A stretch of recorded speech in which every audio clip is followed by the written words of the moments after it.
Gresczyk Jr., Gresczyk Farms, LLC, New Hartford, Connecticut. We grow about 130 acres of vegetables, and we grow about 3/4 of an acre of greenhouse bedding plants and occasional vegetable crops in the greenhouse as well. Our farm, we're always growing, and that's one of our favorite things. We're trying to just get bigger and better every year. That's what we love doing that. About UConn Extension, I was thinking about this earlier. It's just an incredible resource where the people, they're the only people that are out there that aren't trying to sell us something. And we really like that, and it really helps us make good decisions. I really deeply appreciate everything Extension agents do for us as farms. Literally everything I'm good at, I kind of give, growing anyways, I give credit to Extension. You know, it's great to learn what the Extension specialists see in the field because they see stuff everywhere.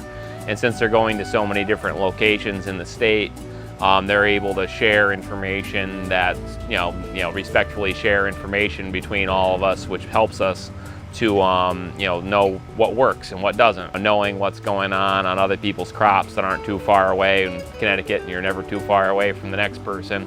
That's a real big benefit to growers, and it really helps me incredibly to make a lot of decisions. 3 years ago, we started using deep zone tillage. One thing we have trouble with on our home farm is we have a lot of wet soils. And this machine, what it does is it goes deeper than our conventional tillage, and it busts apart that compaction to allow it so the water can drain. We've used it on pretty much every crop we can seed with. It's saved a lot of crops, and it's made our production a lot better.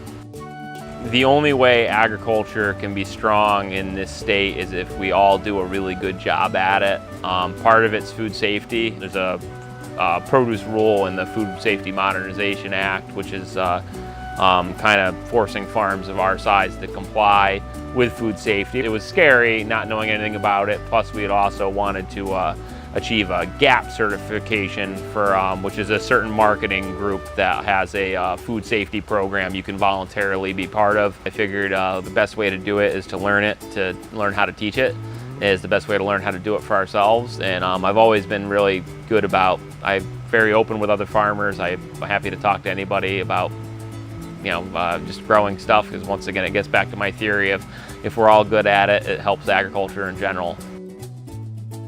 The greenhouse IPM program has greatly improved the quality of what I'm growing and just gotten me kind of into the 21st or whatever we're in century. It's worth it, do it.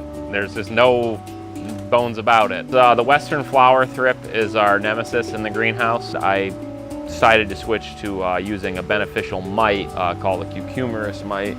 And we particularly favor them where they come in these little sachets. Probably 90% of our insecticide applications prior to using these were for trying to kill Western flower thrips.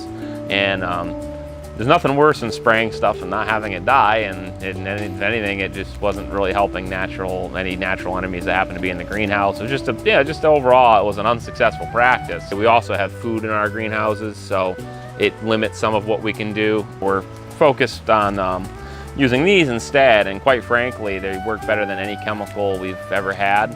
It greatly reduced our pesticide usage and just overall spray time, which is, time is probably our biggest asset. You only have so much time in a growing season, almost so much daylight, and when you're spending time doing a weekly spray rather than just doing it based off of observations, it's an incredible time saver. In the end, it's actually much more economical and better for the environment, better for me, better for the customer. I mean, it's just, everybody wins, and that's what we like. Just want to circle back to thinking Extension, and without Extension's resources, we'd be left, as I said before, we'd be left talking with nothing but salesmen to talk to and nobody to tell us legitimate scientific information that can tell us how we can make better environmental, financial, and you name it decisions. It really helps us incredibly, and we thank them for it.